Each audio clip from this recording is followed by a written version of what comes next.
then I'll say welcome to the. Oh, by the way, Tawhidi. Tawhidi. Tawhidi. Just like Tahiti, the island. Tawhidi. Yeah, there you go. Tawhidi. You guys ready? We are good. Okay, guys, we are rolling into another episode of the Candace Owens Show. One of the strangest weeks of my life, and I would say one of the strangest incidents of my life, was when I woke up in London at about 3 a.m. to my phone ringing off the hook, people telling me that the left was blaming me, Candace Owens, for a mosque shooting that took place in New Zealand. This was strange, of course, for a lot of reasons. First being that I don't talk about Islam. I talk about Black America. I talk about the left. I talk about the Democrat Party. I talk about the Republican Party. But at no event that I've ever done in my life have I talked about Islam. When I perused the articles that were accusing me of being an inspiration for such a horrible, tragic event, they said, Candace Owens once critiqued the mayor of London, who is Muslim. Therefore, because she critiqued a Muslim politician, she is therefore Islamophobic. This is very strange. Strange, I would say, because the insinuation is that if any individual critiques or discusses someone that is Muslim, it makes them Islamophobic. Does that work in other categories? If you say something about a Jewish person or critique a Jewish person, does that make you anti-Semitic? Very, very bizarre. Of course, what I think was happening here at the root was that they wanted to send a fire shot to tell me, because I speak about so many different topics, that it was not okay for me to ever talk about Islam. And because I'm Candace Owens, of course, this only piqued my interest. I don't know much about Islam. I don't know if many of the people that follow me know much about Islam, but I do want to take you on this journey as we find out and we ask important questions, because we need more speech, not less speech when things happen. Here to talk about all things Islam with me is Imam Tawhidi. Welcome to the Candace Owens Show. Thank you very much for having me, Candace. So exciting to be here with you. You're like a Twitter person that I follow, and now you're in life. Sometimes it can feel like people are characters on Twitter. Indeed. I am very blessed to be here, and I'm a big fan of what you do, and, more power to you. Right. And I would say what you do is arguably more interesting and definitely more dangerous in terms of being an imam that speaks about reforming Islam, which you don't think is a possibility. But I want to start from the beginning here. I want to go back into little girl Candace, the first time that I ever heard about Islam, the first time that I ever heard about, Muslims in the context of a political ideology or religion. And that was the first memory that I have was in third grade. And we were reading a book, and they were saying in this book that being a Muslim is just like being a Christian. Islam is exactly like Christianity, is exactly like Judaism. And we were told that the Prophet Muhammad is exactly like Jesus Christ. I believed this as a child. I think that a lot of Americans that are watching this can relate to this sort of the religion of peace. It's just like Christianity. Is any of that true? I'm always getting in trouble because I like to be realistic. So some of it is true, most of it is not. And I say this because Christianity is very well organized. If you have a problem with a Christian church, you know who to turn to, you know who the hierarchy is, the Pope is the head of the Catholic Church. The same with Judaism, there's a rabbi, they have their own council. In Islam, there is no leading figure. It's either caliphs who lead Islamic governments, or leaders of communities, and that's endless. You can have 1,000 communities, which we do have in every country, and every community has its own leader. So you can't really hold anyone responsible for any theology, for any fatwas, for anything. And this is why the moment you point a finger when something happens from the Muslim community, the most of us say, it's got nothing to do with me, it's somebody else. Right. So, whereby the Catholic Church, they can't run away from issues that happen within their church because it's an entire body that the world deals with. Islam doesn't have this body. Okay. And what about particularly the figures, modeling yourself after Jesus Christ versus modeling yourself after the Prophet Muhammad? That's something that's very interesting to me. It, just let's just kind of dissect that for a little bit, okay? So was the Prophet Muhammad, would you say he was a good man? Right. The thing is, with this question itself, it's not a fair question. Okay. Because you're speaking to a Muslim Right. from one school of thought, whereby Muhammad is seen differently by all schools of thought. Okay. So ISIS would say, yes, Muhammad went out, butchered, killed, did what he did, took slaves, booty, and that's the man we love, and that's what we're going to do, and we're going to follow him. Okay, so he did butcher people. According to an ISIS reading of his character. Okay. Then... no, back up. According to an ISIS reading of his character. So what are they reading exactly that they're getting that interpretation of? The traditions, 100 to 200 years after the death of the Prophet, that were compiled by Islamic scholars about what happened within the history of the prophetic era. Okay, is this found in the Quran? The second most sacred book outside the Quran that interprets the verses in the Quran. The Hadith. The Hadith. Hadith. Yes. Pardon. No problem. Okay. So men interpret the Quran, and it becomes sacred because it becomes promoted by governments. So, don't speak about this book. It's put on the shelf right beside the Quran, the Bukhari, and it influences all other Islamic denominations, including the Shia school of thought, which I belong to. And ISIS, for example, come and say, this is how Muhammad was, and we're going to follow him. Not only Muhammad, this is how Muhammad was and his caliphs. So if the caliphs are like that and they lived with him, then it's definitely how he was like. But then again, in my book, I also I have to be balanced. There is the minority of Muslims. See, I say minority, which means I don't deny that the majority of Muslims follow this interpretation. Correct. Okay, of who the Prophet Muhammad was. Correct. But there is a minority. A minority. And when I say majority, I'm not speaking about the majority in schools of thought. So I'm not saying the Sunni Muslims. I'm saying the majority of Sunni and Shia Muslims believe that Muhammad was a man who went out for jihad and had no mercy whatsoever. And I'm not saying they believe it because they studied it.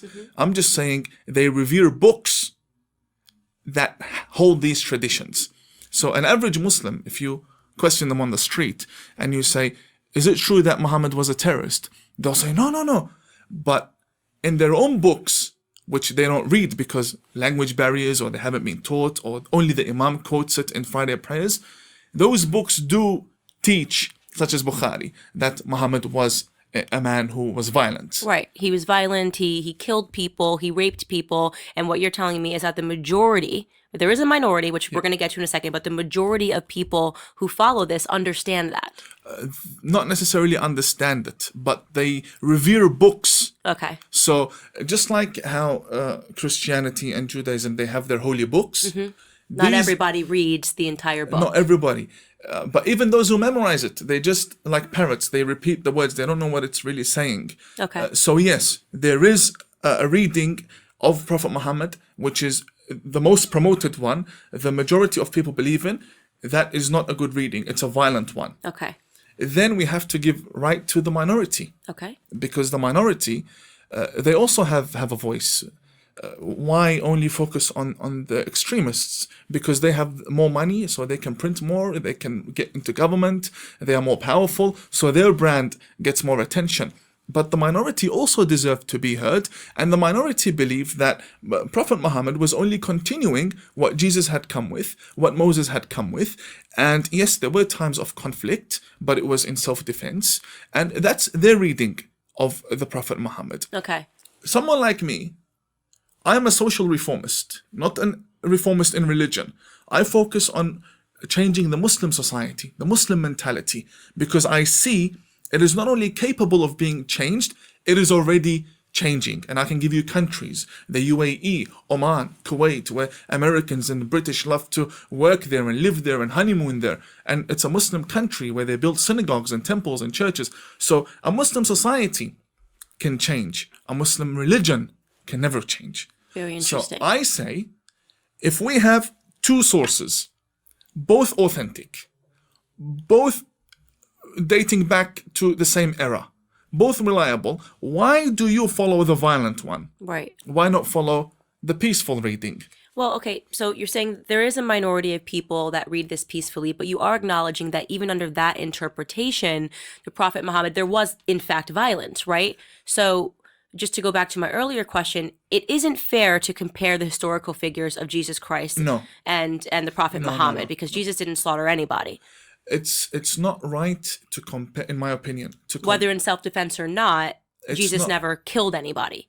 it's not right to compare any religious figure, any prophet or any messenger with any other messenger. And the reason why is because I come from a theological background. I know every message has its sacrifices and has its developments.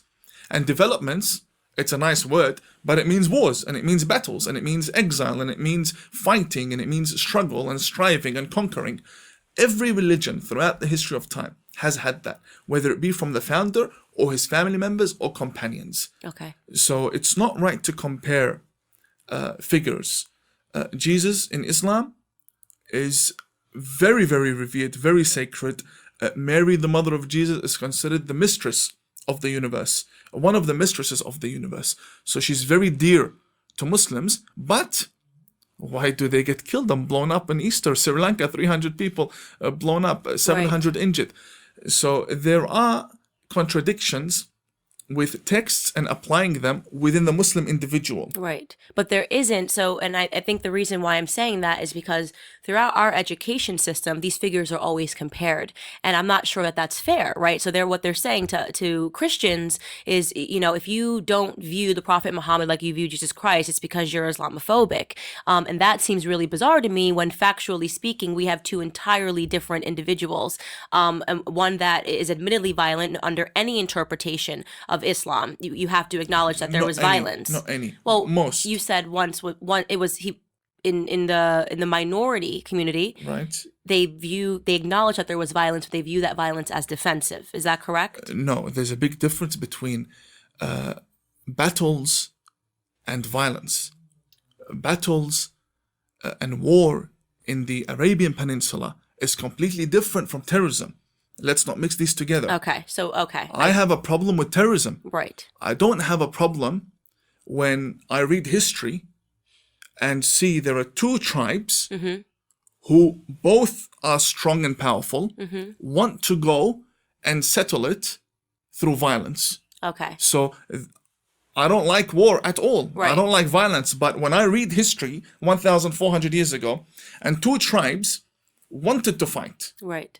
They wanted, both of them, so negotiations, and they came and they formed two lines, and then they talked, and there was no going back. And you know how they always speak to each other. And in the laws of wars, especially in the Arabians, they present the chiefs of each side and they speak to each other. Okay. Will you drop down your weapons and go back? There is definitely, I think, a definitive difference between terrorism, where you're slaughtering millions of innocents who have no means for wanting war, and an actual battle where two people come. I actually really agree with that statement. But again, I don't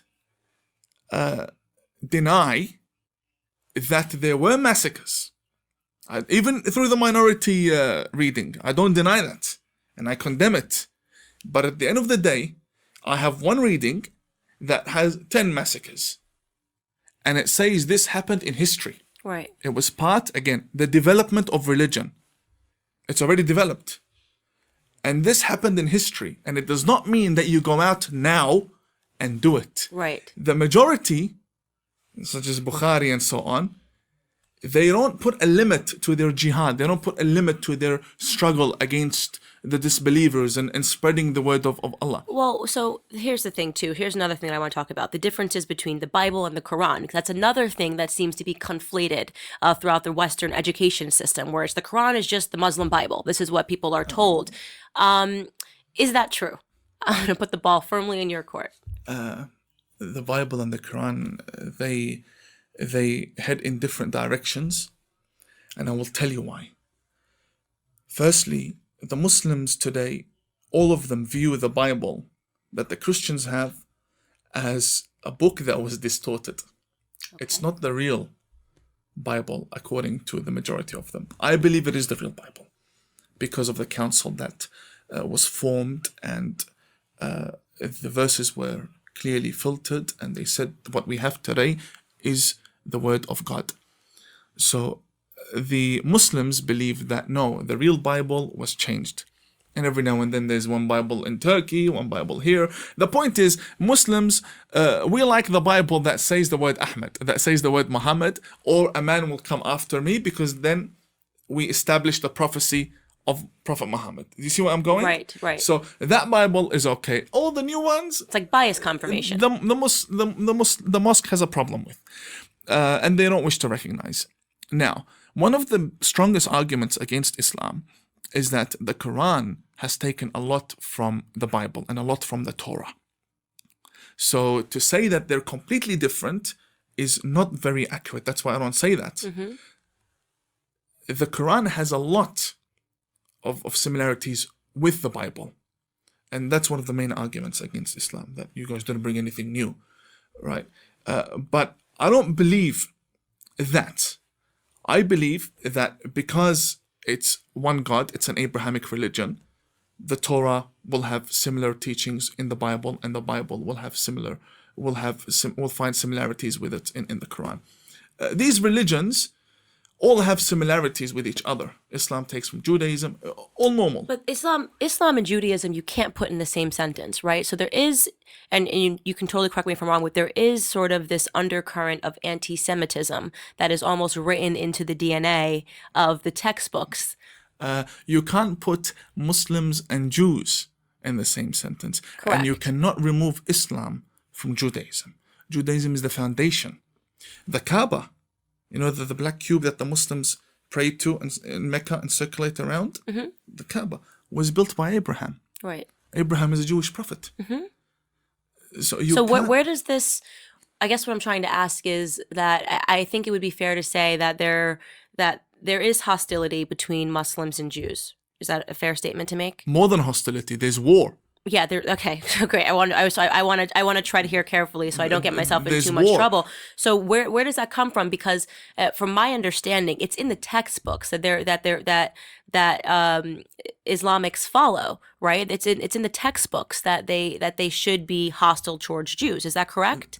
They must and obliged to be hostile towards Jews. But So do you see it's a bit paradoxical to then say that, well, we got this from the Torah, but we're hostile towards Jews. So just can we make sense of that? yes, we can. Time difference. Time. If we put everything into context, it will all be clarified. I'm a Shia Muslim. Shia Muslim means the Shia regime in Iran, they're Shia Muslim. Hezbollah are Shia Muslim. I'm a Shia Muslim. They're militants, I'm not. Okay. So we both believe in the same God, in the same Prophet, in the same foundations. One is an Islamist. They believe in violent means to spread the religion. I don't. But how can this be? So I'm trying to I grapple with just want this. to answer your question. Yeah, sorry. I get wanna so answer your interested. question. Go ahead. Your question. Before 1979, we Shia, we never had a problem with the Jewish people. No problem. You know why? Because we have nothing to do with Palestine. Right. We Shia, our holy sites, Mecca, Medina, and what's in Iran and Iraq, we have nothing to do with Palestine. That's correct. When the revolution happened, to politicize the Muslim narrative and to get the Muslim community hyped up, we said the Quds, Jerusalem is ours. But it's not. It's Right. not ours. 1979 onwards, the war happened. The Islamic teachings can never separate themselves from the foundations of Judaism, monotheism, the belief in God, the prophets. We share so many prophets. Mm-hmm. Jesus was a Jew. Muslims love Jesus. Abraham, Daniel, Isaac, Habakkuk, name me any prophet. They're all Jewish. And they are Islam's prophets. If you deny one of them, you can't be a Muslim. So are you saying then that the entire argument surrounding whether or not Jerusalem belongs to the Muslims or the Jews was just propaganda that was fueled after the 1979? For the Shia side, yes. Yes. Shia side, yes. For the Sunni side, no. The Sunnis genuinely believe, and that's the majority. Again, the problem, Candace, with my reading is that it's the minority. Yeah, but that is the problem. So I think it's unfair to say, well, the minority of people believe this, right? If we acknowledge that the majority of people that follow Islam believe in this sort of violent interpretation, in this anti-Semitic interpretation, right? How can we allow this to permeate into Western civilization and continue to call it the religion of peace? Well, I don't call it a religion of peace. You don't? I don't. So why do you never. think we do? Because I don't know. It sounds nice. But there has to be a better reason. No. Is it funded? Is it... No, it's not funded. It just sounds nice. Obama says it. Yeah. That's it. He said it. That's it. There's no foundation for that whatsoever. But how do we end it? So I told you the first time I learned about this was in a textbook in school. So my entire upbringing through the public school system, I was told to believe this, and that Did you study in Saudi Arabia? I didn't. It sounds like you studied in Saudi Just basic, like I literally remember the book that I read in third grade, and them telling the story of the three kings. And it was basically just like a soft introduction to different religions. We would all celebrate, around Christmas and Hanukkah time, and we were supposed to get to know the various religions that were in the classroom. Very innocent, right? But what's incredible to me is that everything that you're telling me is new, right? So if you ask the average American to say, do you know this about the Quran? Do you know this about the Hadith? Am I saying that correct? Correct. About the Hadith, they don't. We're largely ignorant about it. And yet, the second anything happens that is extremist or anything that's radical, the first thing that comes out of the mouths of every single person is that it's a religion of peace. And there's almost this sadness, and that not the same sadness and sympathy that is given to Christians. No. So why is nowhere that? near. Largely because of the left and their agenda. What is their agenda? Their agenda is power. This is what it is. They don't care about any human being, any life. I have published a picture in my book of my uncle that was killed, burnt alive by ISIS. Oh. Why? Because... Oh, I said, wow. No, and why? Because the left funded ISIS. They did.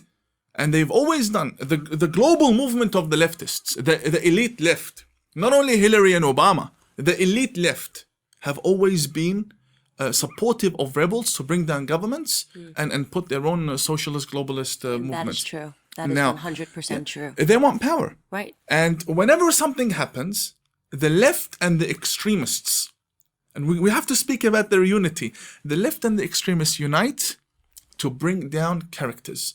And whenever there's chaos, unfortunately, us conservatives and the center-right never really take advantage of chaos. Chaos can be used in a very clever way and can be misused. The left uses chaos to try and bring down Candace Owens. Right. What does she have to do with that? Well, because in New Zealand, somewhere right near Antarctica, someone went and killed people, and so she's responsible. What did she do? She criticized Mayor of London, not even in the same country. It's bizarre. If it was in the UK, then we could say, perhaps we could look at this, but even then it would be ridiculous. But New Zealand? Have you even been to New Zealand? Never been to New Zealand. Never been to New Zealand. Never been anywhere close to New Zealand. Yeah, the left use chaos to bring down people. I believe this. Just like the Covington High School for the Right. children. Anything that happens, pick a target, unite against them, and try to bring them down. Right, and you're right. Bringing up the Covington is a different example, but it's true. They look for chaos, they look for craziness. We talk about the Parkland shooting, right? Something that's so horrific and so terrible and a tragedy that's felt by everyone, and yet they point to law-abiding gun owners and the NRA. And in the confusion, right, in the chaos, in the chaotic moment of everything, because people are so emotional, they're looking for somewhere to plug their emotions and their hate in, people will go for it. I mean, I had people that were tweeting at me after this, "You have blood on your hands." In New Zealand, a place I've never been to, because I said that the mayor of London sucks, and I believe that. I stand by that statement. He does. All the Muslims say that. Yeah, right. I had an interview where I was asked, what do you think of him? And I said, I would not have him manager of McDonald's. Let alone mayor of London. I'm telling you, seriously, no one takes him seriously. He could not walk into certain Muslim mosques. Right. That's how disgusted they are by him. And I'm marrying a Brit, so so I know what's going on in London. I actually pay very close attention to British politics, Right. Because I'm marrying someone. So he actually is just a terrible mayor, and that's the common consensus. It's got nothing to do with his But religion. why would they say, for some reason, if you critique someone, nothing to do with their religion, nothing to do. That's not saying that every Muslim politician is terrible. It's saying that you specifically suck, and it's got nothing to do with you being Muslim. Because I think it's the Home Affairs Minister, Sajid Javid, I think, he's banning terrorist groups front, left, right, center. He's doing a good job. Right, exactly. But it's not because of his religion. Right. It's because Sadiq Khan and his upbringing. This Pakistani mentality. Right. And look, I sound racist, whatever. People, I don't care. Look, Pakistani mentality. Bomb here, stabbing there. It's all normal, a big city. But that's my point about him is that you know that the increasing in knife murders has gone up into the city, and it's actually tragic. Look at the numbers of what's happening in London, and yet rather than address that, he's critiquing Donald Trump. And I'm just thinking, where are your priorities? Where do your priorities lie? You're a horrible leader, and I don't think that you should be in office. It's got nothing to do with you being Muslim. And similarly, there's this belief, or the left has this belief in America that people can't critique Ilhan Omar, which you do a lot of critiquing of her. And I'm in love with her. Yeah, right. And the second you say anything about her, they say that you're Islamophobic. No, she's anti-American. I don't want any person that is anti-American to be in any leadership roles in America. That should be common sense across the board. If somebody is hostile to your country, why would you want them in a leadership position? I have that critique of other people that are not Muslim, right? People that are running as Democrat candidates for president that can't say anything nice about America. Well, if your consensus is that America is racist and xenophobic, homophobic, and we need to undo everything that we've done in America, I don't think you should be at the forefront of it. I don't think that that's Islamophobic. I don't think that that's anything but common sense. I'll tell you something. When I first heard that two Muslim women were running for Congress, Rashida Tlaib and Ilhan Omar, I was so happy. Honestly, I was so happy. Interesting. I said, now we will have Muslim women who are going to, be professional and spread peace and show Americans that there's more than just 9/11 to Islam. There's more than just CARE and more than Qatar. We are going to bridge between Americans and the Muslim people. Because that's what any sensible Muslim would do. The first thing is you come in with your headscarf and you want to show the world who you are, especially the US Congress. You're the focus of the global media. And then I'm like, oh my God. She sent it back. I wanted her, I thought that she was going to be different from the extremists. She's exactly like them with lipstick. That's what I call her, ISIS with lipstick. Wow. Same ideology with lipstick. Right. Yeah, same. Literally. In her head, same thing. The US forces that went to Somalia, they're the terrorists. Right? Not the ones they fought. No, they are the terrorists. Everything to do with America, when she's speaking about Al-Qaeda, she's pissed off and angry at the university lecturer who she says she took terrorism classes. She probably means anti-terrorism classes. Her lecturer, when he mentions Al-Qaeda, he mentioned it in a very negative tone. Al-Qaeda, right? Hezbollah. And she was upset that he never mentioned America with the same attitude, America, as though America is the real Satan. Right. And this is the problem with Ilhan Omar.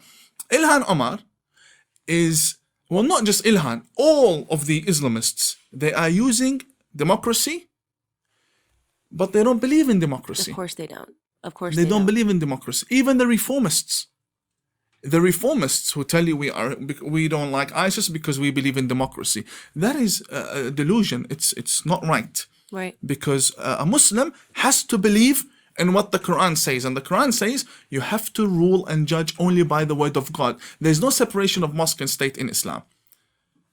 Claiming that is something outside of religion. Right. So Ilhan Omar, to sit there, firstly, I'm going to be frank with you. You're the only person I could be frank with like this.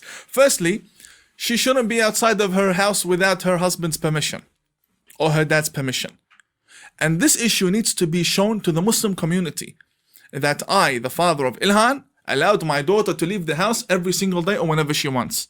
This in Islamic law, in Sharia law that she promotes and loves and believes in. She cannot wear makeup. She can't. I don't want her to wear makeup. Because she's saying that I'm a Muslim and I'm wearing this because Allah wants me to, but Allah doesn't want you to put fashion and show your beauty, whatever the beauty is, to show beauty, right, in front of a stranger. Right. That's written into Islamic in law. Islamic jurisprudence, in law. Right. She's the one who promotes Sharia law and she's violating it in front of everyone. Interesting. So number one, she can't dance in public. When she won, she danced in public. Right? She can't speak to strange men. Every day she's sitting in Congress speaking to strange men.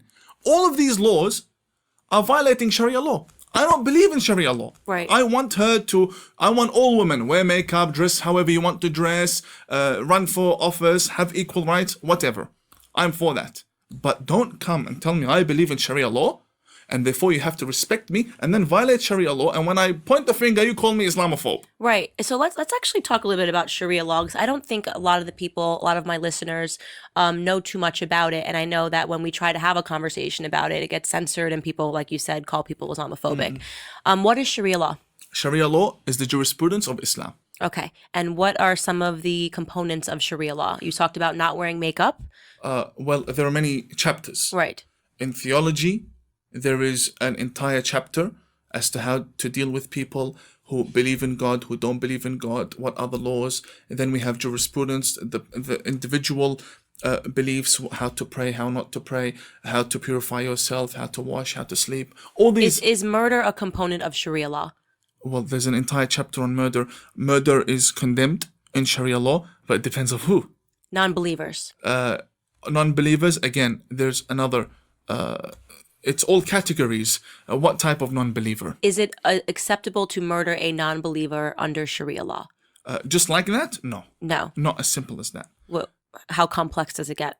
No, it's actually a lot simpler, but just not in that way. So if a Muslim becomes a non-believer, then they get killed that. Right. And then, so if a Muslim becomes a non-believer, but also isn't there a line in Sharia law that if the non-believer that converted the Muslim can also be murdered under Sharia law? Yes, because they are not directly affecting anything in the religion, but they're manipulating the Muslims, and that goes under another category of spreading immorality. Okay. Because converting people away from Islam is seen by Sharia law as spreading immorality on the earth. Okay. And if you do that on this planet, then the chosen ones, the Muslims, have to take care of that person. It's just... so if I fall in love very with, sophisticated. If I fall in love with a Muslim man, not gonna happen. Okay, but if I do, he then says, you know what, I'm not going to be Muslim anymore. I can be murdered, and he can be murdered. No, you can't, because that's just an exception. Spreading immorality? No, there's a big difference between you falling in love and him converting for you. He will get punished, not you. But if you were someone who had a channel, who had a TV station, and is bringing Muslims to Christianity, then you would be targeted. Interesting. So not just a one-off issue. No. I can give you a name. For example, Brother Rashid.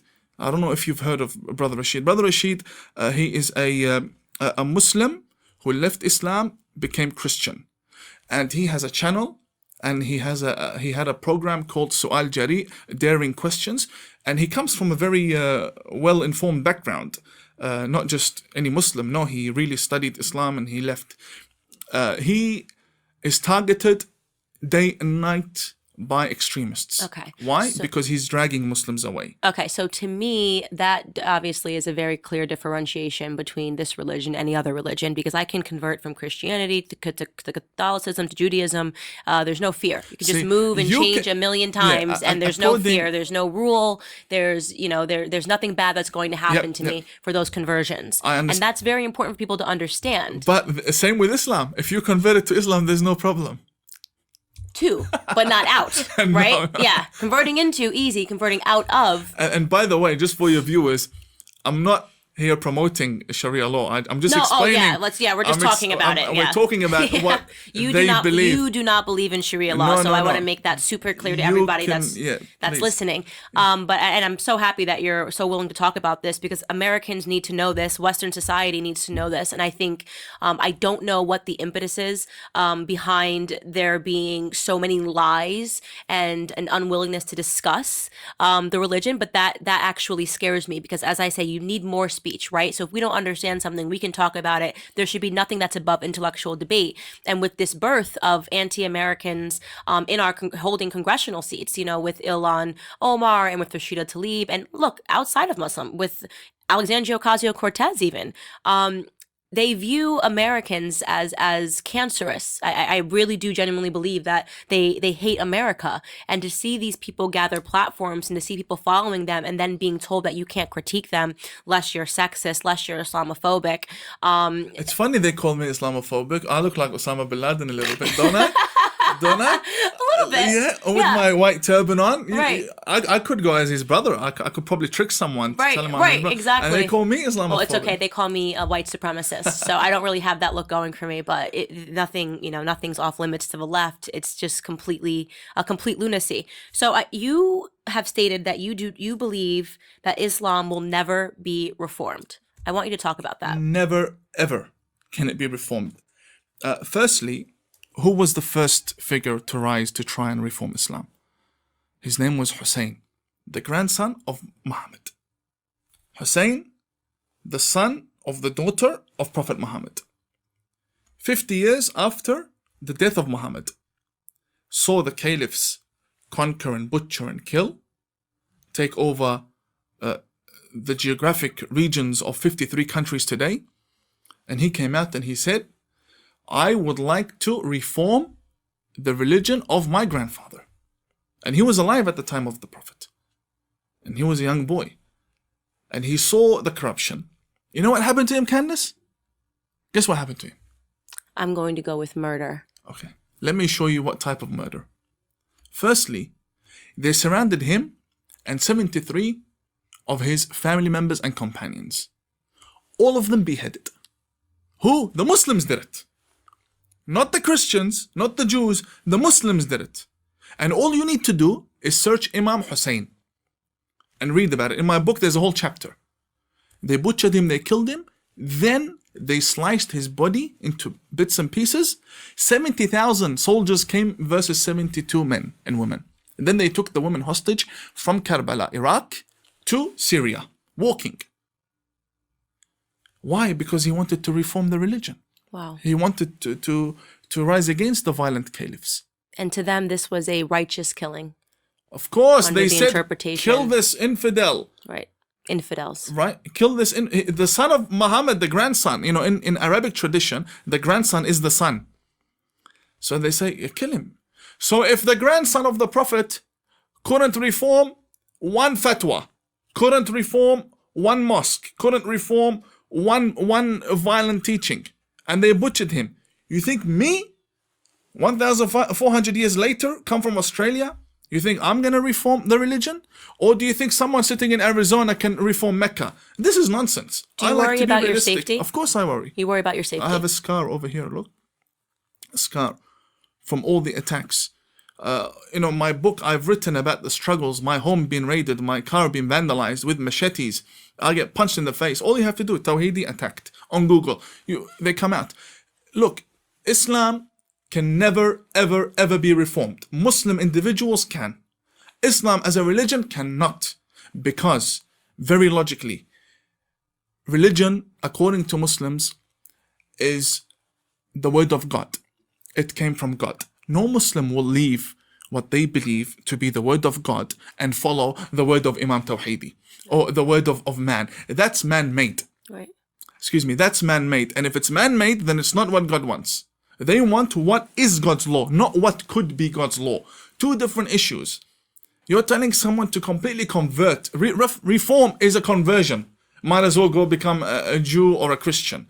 Then never, never, ever. I say to the Muslim, let's be realistic. We have two readings of Islam and the Prophet Muhammad. Why go for the violent one? Why not read the minority teachings? That's what I say. The minority also, they also have problems. But they can be amended, like how every other religion managed to amend the violent issues. It's on that level. Right. It's on that level. It can be dealt with. But the majority, you can't deal with it. Now, you say, first off, I just want to commend you on your bravery, because I think that that is one of the scariest things in the entire world, to know that your life is at risk because you're trying to talk about issues that are super important. I worry about you as well, to be honest. Yeah, people tell me that all the Because time. the left are more violent than even ISIS. I know. The left, look, ISIS and their friends in the West, they're determined amateurs. The left are organized. If they come after someone, then I really worry about you. Wow, that's actually really scary, and you're accurate. I forget about that, how well organized they are. Yeah, I think it definitely gets scary, and when you see something like that, as bizarro as the New Zealand thing was, it really makes me aware of how big of a target is on my back. Because that was a real stretch, and the way that they've come after my family privately, and things of that nature. They try to keep it highbrow, but what we're dealing with is something that is violent and something that is dangerous. But the thing that gets me up every day is that I just have this belief that the minority community can be freed from this victim narrative, and I'm willing to do whatever it takes to bring that forth. And I'm what inspires you? What inspires me? Yeah, what inspires you to keep going? The change I see taking place. The change I see taking place. When I go into a Muslim community and the men and women, they're smiling, but they're afraid to run towards me, to shake my hand and take a picture. They're smiling. And when the clerics and the sons of clerics message me on WhatsApp and they say, hey, let's get together privately, Right. Not in front of everyone. And the clerics come to my house with gifts. This is someone who I expect would issue a statement against me, would give like a fatwa against me, coming to my house, with food. And my friends say, don't eat it, it might be poison. They're watching this anyway.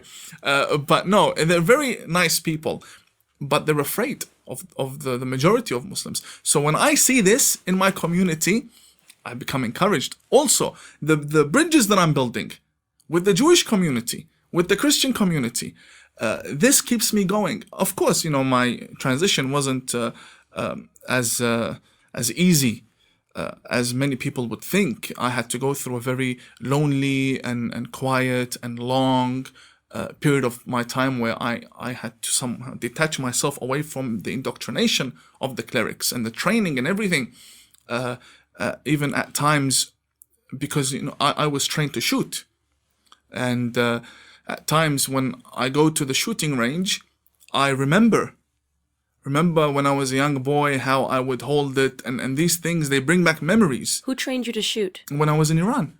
Okay. And there's a video of me shooting. In fact, you might want to insert it. Right. I'm a really good shooter, and thanks to the regime and their people. And you said that you used to be an extremist. Fundamental, I would never speak to you 6 years ago. Wow. You would have, oh, no, this is treason. I would have never come here 6 years ago. Wow. Yeah, but now I'm reaching out to you.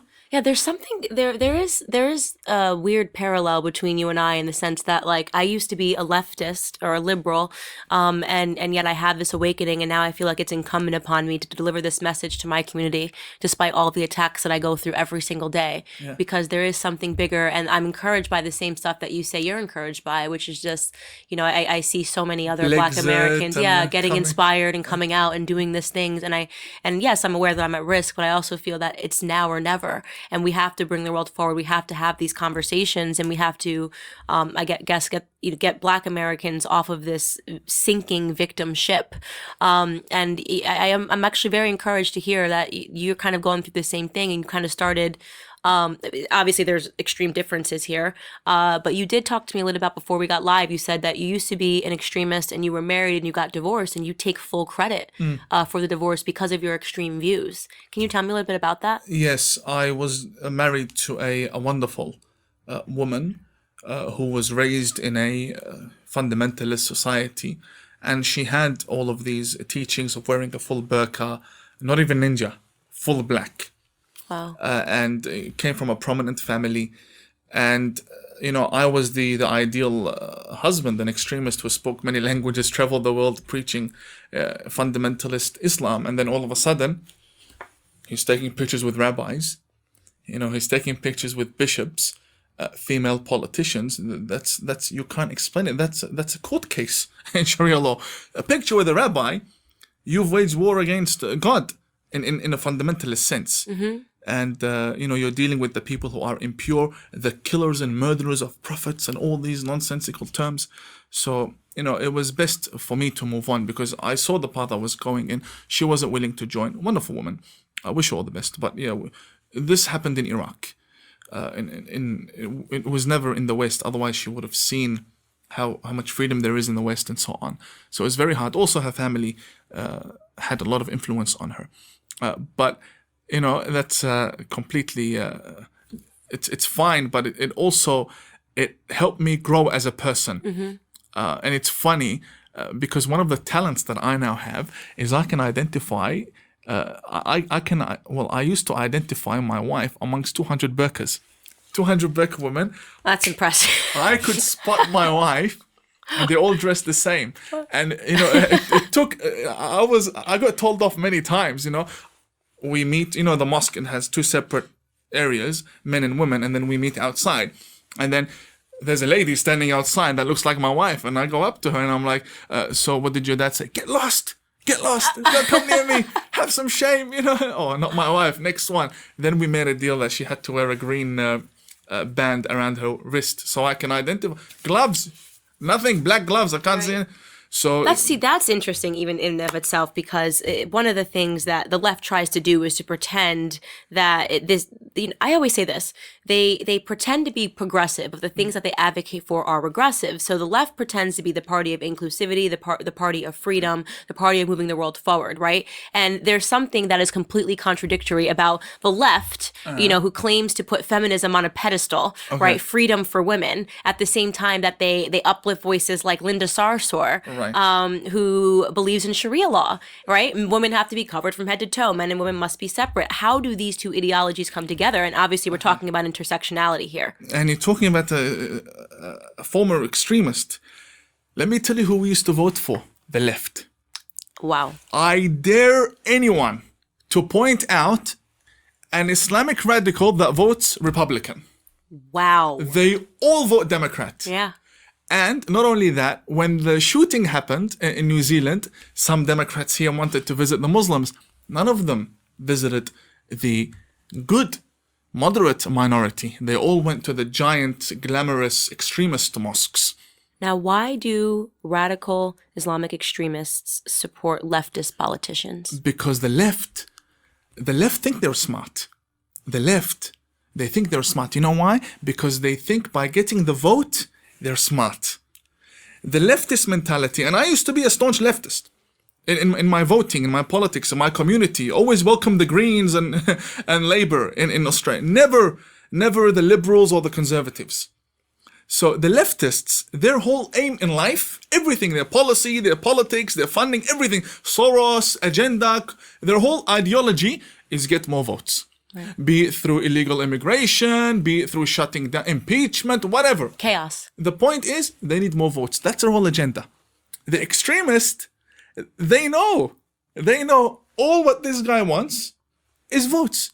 So if we gave him 500 votes and he's going to give us access to the media, to the Congress, to the USA government, we came from the desert.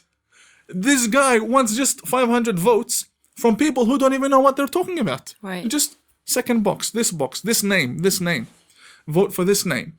And then you will take our message and bring it out, make it the biggest case in America.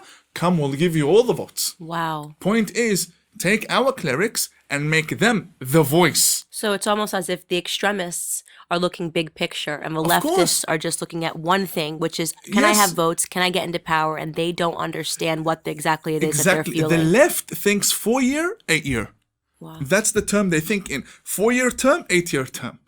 The Islamic extremist thinks my grandchildren and how I change the educational system now for them. Wow. I can give you plenty of names of people. There was a case where a lady, I spoke about her in my book. She infiltrated the US educational department in Detroit, Michigan. And she got funding and she changed the whole curriculum. Then a leaked video, I'm not sure if you want to insert this or put this in the description somewhere. A leaked video shows that she's telling people that our plan here is not only to make Americans Muslim, but all of America Muslim. Islamic extremists, Jihad. exactly, Islamic extremists think in hundreds of years ahead. Right. And so the last thing that I want to touch upon here, because it's really important and it's something that I tweeted about, is the birth rate, which is something that people don't really pay attention to. And the second you talk about it, they say that you're Islamophobic, obviously. And as if there's something Islamophobic about talking about the Muslim birth rate, which is really high, particularly in European countries. Is there any threat there when you have people that are migrating to your country that are diametrically opposed to your belief system? So I want to be clear here. What I'm saying is that we can talk about the border issue all we want in America and about Mexicans pouring over the border and from South American countries pouring over the border, but we don't have diametrically opposed ideology with Mexicans and with people that are coming in from Venezuela, wherever it is they're coming from. They still hold Western principles and Western ideals. But when we talk about the migrant crisis in Europe, we're talking about a flood of people coming in that believe in Sharia law. Is that problematic when the birth rate in the Muslim community is quadruple what it is in the European community? Allow me to surprise you and also answer your question at the same time. Not only is it problematic for Westerners and non-Muslims, it's problematic for the Muslims who have already migrated and assimilated into the West. So now Muslims are leaving their mosques because there's a new group of Muslims who now want to, because when a migrant comes, what do? They look for the first mosque because that's where the Muslims are. They come into a Muslim community that's completely developed, doctors and engineers and, teachers, and they come from the boat, welfare, get a right, come into a mosque and expect to be accepted. These expectations have destroyed the Muslim community. The Muslims themselves are suffering. Right, the assimilated Muslims. Yes, and sometimes we're not talking 5, 10 families. These are hundreds and thousands of families who are moving now outside the suburbs because they're sick and tired of running into people they don't like. We ran away from you to come here. Now you're coming back here. Right. And it's funny that you say that because I have spoken about it, but I had a Muslim roommate for 2 years. She was from Canada. Lovely girl. I mean, really just the kindest heart. We became the best of friends when we were in New York. And she would talk about this. Like she'd say, I'm Muslim, but, not like that kind of Muslim. She always made that differentiation. She went to mosque every Sunday. And, she definitely wanted to marry someone. Every Friday. Every Friday. Okay. Unless she had converted. And I'm pretty sure it was on the weekends she went. Well, it might be... on Sundays. Maybe Islamic classes. Maybe, they yeah. have lessons on Look, Sundays. You would know better than me, so we'll go with Friday.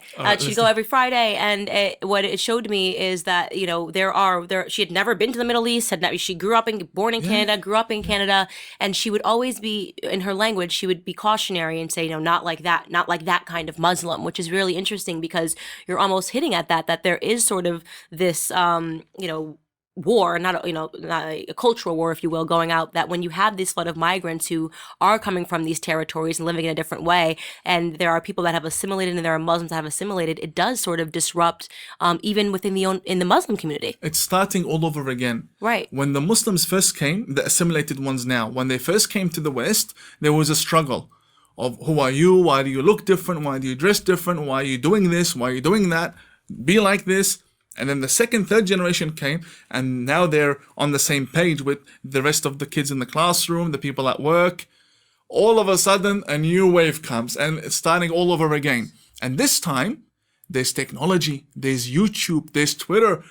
This time, what the first people had to go through was locally. Now it's globally. There's an extremist in France destroying the statues. And the video goes viral. Why? Because according to him, this is an idol. And Abraham destroyed the idols, and we need to destroy the... So with technology, this bad reputation is affecting all of the Muslims, including the assimilated ones. When I sit with Muslims, no cameras, just us together, the way they talk, anybody who would listen to them from outside the religion would say, these people, they are so sick and tired of their religion and so sick and tired of their own community. and sick and tired of their background and their family. And I think it's the worst time to be a Muslim right now because of how vocal the extremists have become and how audacious And how backed they are now by and leftists. how rich Yeah. because of welfare and these bad policies. And the leftists, they say, we love Muslims, only the ones that we want to work with. Right. That'll Not help. all Muslims. That'll get us votes. Yeah, not And, all and, Muslims. and since, like you said, the minority Yes. holds your viewpoint, but the majority holds the other viewpoint, that means that the leftists are going to play with the majority because they want, it's a numbers game. And It's what a number. they want. 4-year, is votes. 8-year thinking. To get to that, I need numbers. That's how they think. And the left also think that, I honestly believe, from my readings, most professors in Islamic studies in universities are leftists. The way they write about Islam, it's like they know that a time will come where they'll have to come face to face with someone more powerful in power that's a Muslim. And it's like presenting their religion, writing about Islam in a way that would save them from being killed by the extremist, from being targeted, isolated. And this is very, very ridiculous because firstly, you're trying now to give the extremists, you're applying democracy onto a group of people that don't believe in democracy. In fact, they want to destroy it. Extremists want to destroy democracy. Democracy is tyranny to extremist Muslims, to fundamentalists, to care that's lobbying politicians and giving, all Democrats of course, and giving them funding. They want to see a global caliphate of the Muslim Brotherhood. They are Hamas. Their logo is the planet that you and I live on with their flag dug right inside it. Wow. That's their logo. That's their charter. That's their articles. I see CARE and the Islamic organizations in America as unofficial embassies for these terrorist groups in the Middle East. And the left don't see that. The left, because of how narrow-minded they are, it's easy for them to say, Islamophobic. You're an ex-Muslim, a closeted ex-Muslim. A real Muslim can't be peaceful. Imam of peace? What do you mean Imam of peace? You can't be a real Muslim hugging rabbis? Really? Eating with Hindus and Buddhists? Muslims don't do that. Anjem Chaudhry, CARE, Ilhan Omar, they're the real Muslims. They're the ones, and everything they say that is ridiculous and disgusting, right? That's fine, because white guilt, we were the ones who oppressed them first. Now, Ilhan Omar isn't a danger in Congress. She's just a brown woman with an opinion. Why are you silencing her?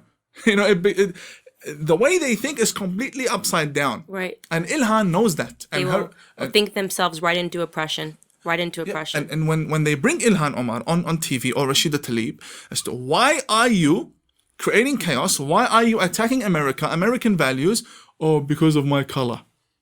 Or is it because of what I wear? Yeah. That's what Rashida Tlaib says. They're attacking her because of her color. No.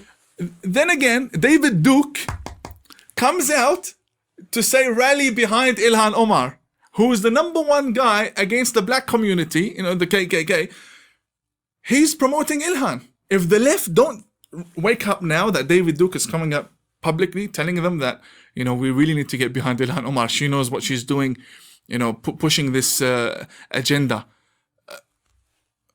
If they don't wake up now to see that, what is she doing that even David Duke is supporting her? So David Duke and the leftists are now on the same page. I think what we have to do is realize that because we have a fearful media and a mainstream media that is largely dishonest, that this is why I think that voices like ours are so important and what we do is so important, because we're just having conversations, but I think that we play the biggest role when it comes to waking people up and just getting them to think, right? You don't need to know everything, but you need to be willing to discuss things and listen to different viewpoints. I want to commend you on your fearlessness. This has been so interesting, and we have to do it again. But we wrap up every single episode of the Candace Owens Show by giving you 2 minutes, and you can say whatever you want. You're going to look right into that camera and pretend that what you are going to say is going to fall upon the ears of every single person in this world, and you can actually make an impact. Are you ready for your 2 minutes of fame? Definitely. Okay. Ready? On your mark, get set. Imam Tawhidi. Thank you. I believe that the human race is heading towards an era where people really need to unite against the extremist Muslims. Today, I spent time speaking to CANDACE OWENS, and there is something that brings me to this table today. And that is, I see a lady that comes from a community that the left and the extremists and the far left, the elite left, look down upon and think that because of her color, because of the community she belongs to, she needs to vote in a certain way and think in a certain way and speak in a certain way and dress in a certain way. And she rose above all of that and broke the shackles that they had placed onto her community to speak out. And now she's a voice of liberation for her community.